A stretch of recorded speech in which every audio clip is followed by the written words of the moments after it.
والعصر إن الإنسان لفي خسر إلا الذين آمنوا وعملوا الصالحات وتواصوا بالحق وتواصوا بالصبر. Следующий хадис сказано «Ва анху» от него же. От него, то есть от кого? От Абу Гурейры. От Абу Гурейры. «Анна раджулян кал, я Расул Аллах, аусини, каля ла тагдаб». فردد مرارا وقال لا تغضب. أخرجه البخاري. Абу Гурейра сообщает о том, что один человек обратился к пророку, алейхиссалату вассалям, со словами: «О посланник Аллаха, дай мне наставление». Посланник Аллаха сказал ему: «Ля тагдаб», не гневайся. Этот человек повторил свой вопрос несколько раз. Пророк, алейхиссалату вассалям, отвечал всякий раз: «Ля тагдаб», не гневайся. Хадис, который привел имам аль-Бухари.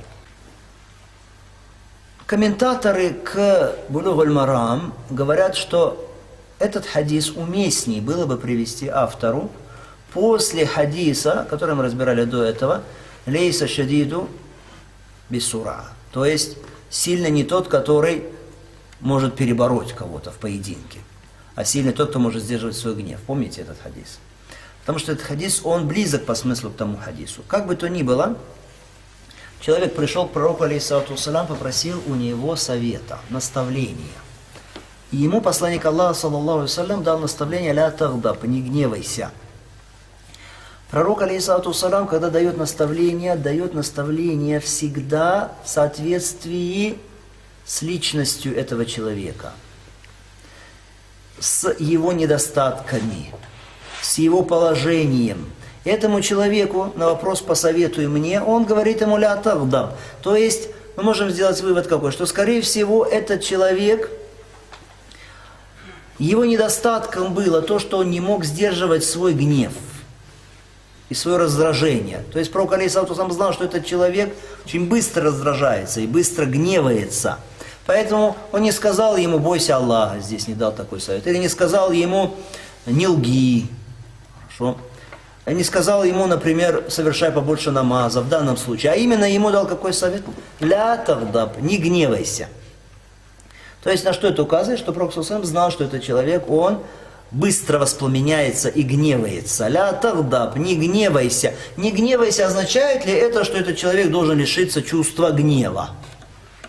Нет. Потому что гнев – это какое чувство? Чувство естественное. Конечно, если человек живой, у него возникает это чувство гнева. То есть любой человек, у него есть этот гнев. И не может быть так, что пророк запретил человеку вообще гневаться, то есть лишиться этого чувства. Мы должны отдалять слова пророка, алейхиссалату вассалям, от такого именно понимания. А что имеет в виду пророк, алейхиссалату вассалям? Имеет в виду либо, говоря ему «не гневайся», то есть не давай волю своему гневу. Не давай волю своему гневу, насколько можешь. Второе значение – не осуществляй то, что вытекает из гнева. Не осуществляй то, что является последствием гнева и вытекает из него. Хорошо? Так, первое, не давай волю гневу. То есть ты пускаешь свою душу на самотек, и гнев все больше и больше увеличивается, воспламеняется человек, неистует все сильнее и сильнее. Не надо. Хорошо? Второе, у гнева есть свои проявления. Так вот, что не позволяет осуществляться проявлением гнева. А сам по себе гнев, наличие его, мы говорим человек, что естественное чувство у него, конечно, если у него есть сердце, что он бывает гневается, если есть на это причина. Но вопрос, что не в этом. Вопрос в чем? Чтобы не давать волю гневу или не давать осуществляться, выражаться последствием этого гнева. Хорошо, «Ля тагдаб», не гневайся, говорит пророк, алейхиссалату вассалям. А какое лекарство от гнева? Есть ли лекарство? Человек скажет, понятно, что не нужно гневаться. А лекарство какое? Ну, во-первых, человек должен быть сильным. Человек не должен быть слабым. Вспомните этот хадис. Сильный не тот, кто может перебороть другого, сильный, кто может сдержать свой гнев. Как много людей сильных физически, но не могут сдержать свой гнев. Это слабость. Ты натренировал свои мускулы. Натренировал ли ты теперь свою волю? Ты должен быть сильным.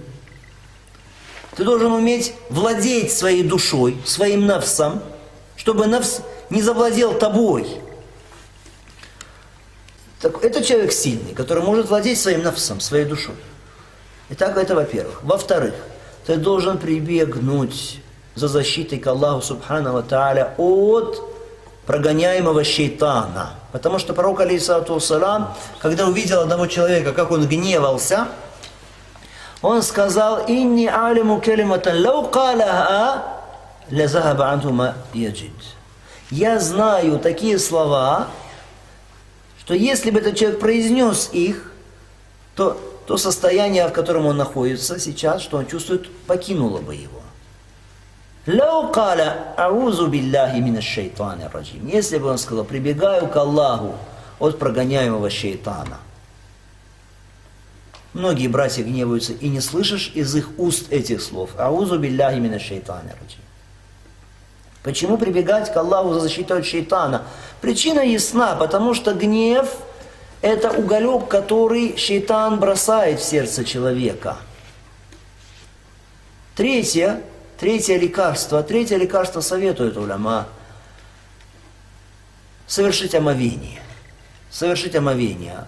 Хорошо, вуду. Почему? Потому что охлаждает это человека. Когда охлаждается человек, тогда и утихает гнев его. Кроме того, чтобы совершить омовение, человеку нужно пойти к месту, где он сможет взять омовение, приготовить себе воду. Хорошо. Это дополнительное какое-то занятие, которое отвлекает его от мыслей о предмете, который вызвал его гнев. Таким образом, это способствует тому, что гнев рассеивается, пока он занят чем? Поиском воды, подготовкой себе воды, совершением омовения. Гнев утихает. Четвертое лекарство от гнева. Четвертое лекарство от гнева – это изменить свое положение. Сверху вниз, если человек стоит, значит пусть он сядет. Если он сидит, значит пусть наоборот, что приляжет. Это приказал пророк, алейхиссалату вассалам. Хадис, который достоверный, шейх Альбани назвал его достоверным. Когда он так меняет свое положение, успокаивается гнев. Мы видим человека, когда он гневается, он вскакивает, хорошо, ходит, кричит. Что мы скажем ему? Сядь. То есть измени свое положение сверху вниз. Сядь. Это способствует успокоению. Если ты сидишь, значит наоборот, что? Приляжь. Если человек делает это, гнев уходит.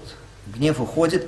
И еще плюс почему? Потому что вот эти все движения, они как бы отвлекают человека. То есть душа его уже занята другим. Она занята, что вот этими передвижениями, изменением положения. Поэтому утихает гнев, поэтому об этом сообщается. Об этом лекарстве гнева сообщается в сунне пророка, алейхиссалату вассалам. Есть еще одно лекарство. Еще одно лекарство – это покинуть место это само, где находится сейчас человек.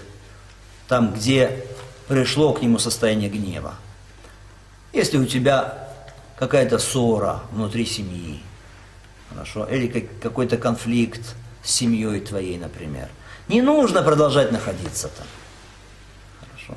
Уйди из дома, выйди из дома, пойди в мечеть. Хорошо. Ты, если уйдешь, это лучше, успокоится твой гнев. Потому что сколько людей, которые все равно продолжают оставаться в этом месте и дальше ведут спор, дальше продолжают ругаться, и гнев все сильнее и сильнее.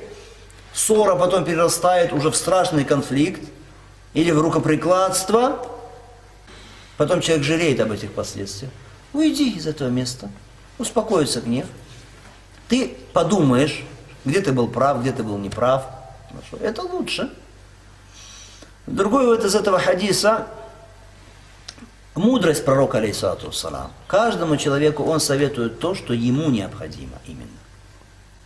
Еще важный вывод.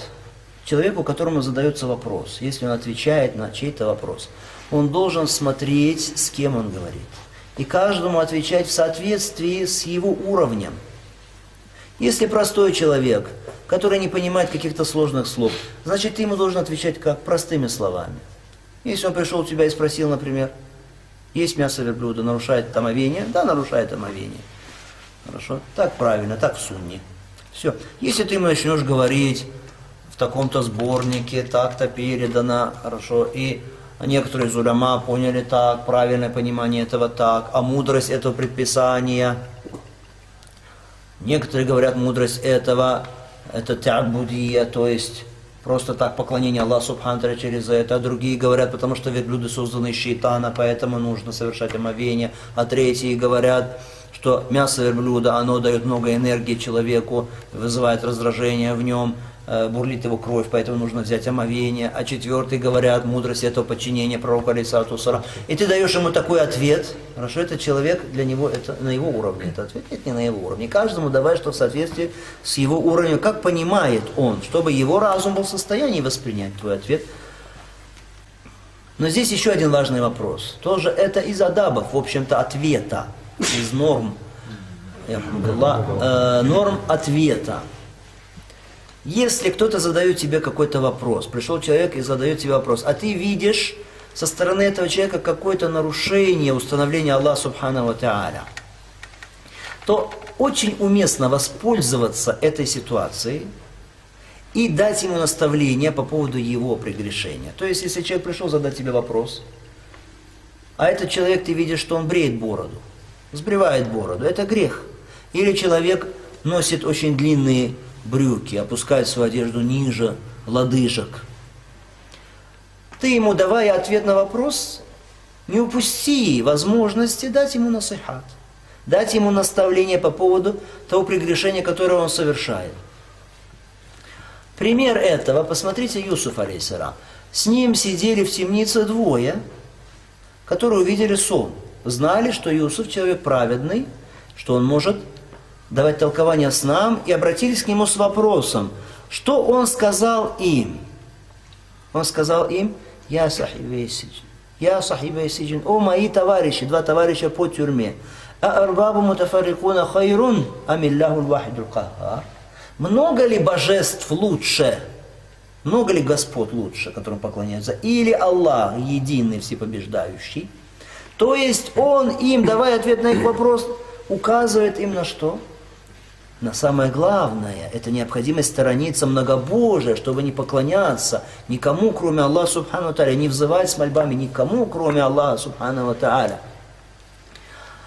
Так и искатели знаний, если задают тебе вопрос, человек, если он пришел спрашивать вопрос, сейчас он нуждается в тебе. Так Аллах сделал, что он в данный момент нуждается в тебе. То есть в этот момент он будет слушать. Почему? Потому что он сейчас в тебе нуждается, он вынужден слушать. Хорошо? Поэтому ты воспользуйся этим и дай ему наставление. Но только, конечно, дай ему наставление с мудростью. И не так, чтобы это слышали люди, а потихонечку. Скажи ему на ухо. Хорошо?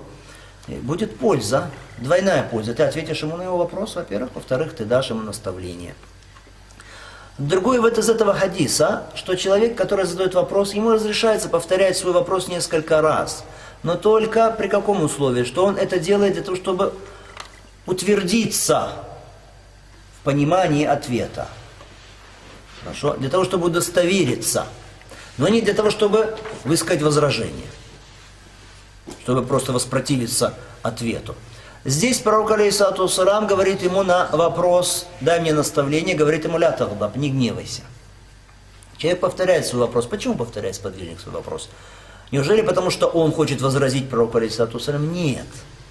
То есть он хочет получить что более точный ответ. То есть он хочет удостовериться, что он все правильно понимает. То есть пророк сказал ему не гневайся, как будто ему показалось, что да, хорошо, не гневайся, но что-то еще более важное есть. Не это только.